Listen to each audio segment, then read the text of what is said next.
xaflad ballaaran oo si weyn loo soo agaasimay dulucdeeduna ahayd soo dhaweyn loo sameeyay taageerayaal ka soo baxay xisbiga talada Somaliland haye kulmiye kuna biiray xisbiga mucaaradka wadani ayaa ka dhacday hotel Cafe ee magaalada Burco waxaana ka soo qayb galay madaxda xisbiga wadani ee gobolka Togdheer ugu horeyn waxa ka hadlay madasha xubno hore uga mid ahaa garabka haweenka xisbiga kulmiye ee gobolka Togdheer iyo ururka haweenka Somaliland ee Now kuwaasoo dhaliilay hanaanka siyaasadeed ee xisbiga kulmiye sidoo kale waxa ka hadlay xafladaasi xubno ka mid ah mas'uuliyiinta xisbiga wadani ee gobolka Togdheer aniga magacaygu waa Sayid Yuusuf waxaan ahaa xisbiga kulmiye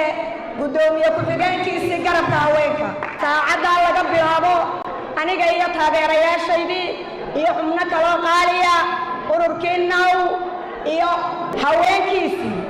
imaka saacada garabkayga taagan yihiin waxaan u soo diga roganay xisbiga wadani siinayna taageero buuxda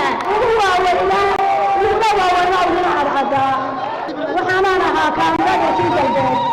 waxaan maanta halkan ka cadaynayaa u soo diga roganay xisbiga wadani iyo garabka isugu tagaan Sayid Jaamac Yuusuf waxaan ahay gudoomiyaha fulinta garabka haweenka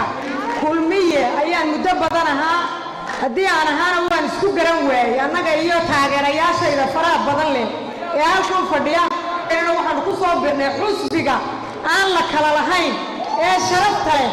ee soo dhaweynaya dadka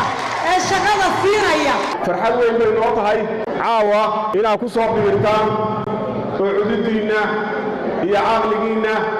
iyo maalkiina iyo tamartiina ay isugu geysaan xisbiga wadani waa hablihii horseedka u hayshay guusha waxaan leeyahay